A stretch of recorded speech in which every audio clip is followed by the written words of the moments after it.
PM किसान योजनेची e-KYC नेमकी कोणी करावी?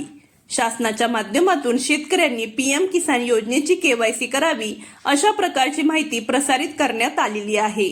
परंतु ही केवायसी नेमकी कोणत्या शेतकऱ्यांनी करावी याबद्दलचा संभ्रम शेतकऱ्यांच्या मनामध्ये निर्माण झालेला आहे. पीएम किसान योजनेची ई-केवायसी जवळपास 4 ते 5 वर्षांपूर्वी शेतकऱ्यांनी केलेली आहे.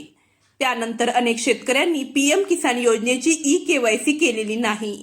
त्यातील काही शेतकरी मयत आहेत. बऱ्याचशा शेतकऱ्यांकडे ॲग्रिस्टॅक फार्मर आयडी नाही.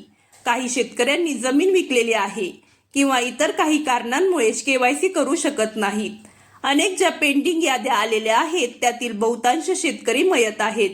यामुळे शासनाच्या माध्यमातून ज्या शेतकऱ्यांची केवायसी बाकी आहे व ज्या शेतकऱ्यांनी या अगोदर देखील केवायसी केलेली नाही त्यांनी देखील केवायसी करावी अशा प्रकारच्या सूचना दिलेल्या आहेत.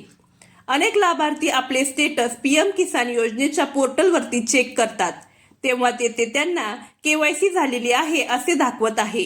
परंतु पीएम किसान योजनेच्या ॲप्लिकेशनच्या माध्यमातून फेस केवायसी केल्यावरती फेस केवायसी होते. पीएम किसान योजनेच्या ॲप्लिकेशनच्या माध्यमातून तुम्ही दिवसाला 2 वेळा जरी ई-केवायसी केली किंवा जास्त वेळा केली तरी सुद्धा त्या अंतर्गत केवायसी होते. केवायसी होणे ही एक चांगली बाब आहे. म्हणजे हा लाभार्थी हयात असल्याचे व्हेरिफिकेशन होते. जर तुम्हाला या संदर्भातील कोणतीही यादी मिळाली नसेल किंवा तुम्हाला जर पीएम किसान योजनेच्या पोर्टलवरती चेक करता येत नसेल तर तुम्ही घरी बसल्या आपल्या मोबाईलद्वारे पीएम किसान योजनेचे ॲप्लिकेशन डाउनलोड करून ई-केवायसी करू शकता. याबद्दलचा संपूर्ण व्हिडिओ आपल्या चॅनलवरती उपलब्ध आहे किंवा जवळच्या CSC सेंटरला भेट देऊन आपल्या मनातील शंका दूर करण्यासाठी केवायसी करून घेऊ शकता. पीएम किसान योजनेच्या ॲप्लिकेशनवरती तुमची केवायसी झालेली असली तरी केवायसी होते आणि नसेल झाली तरी सुद्धा केवायसी होते. जर तुम्हाला कन्फर्म असेल केवायसी झालेली आहे तर केवायसी नाही केली तरी चालेल.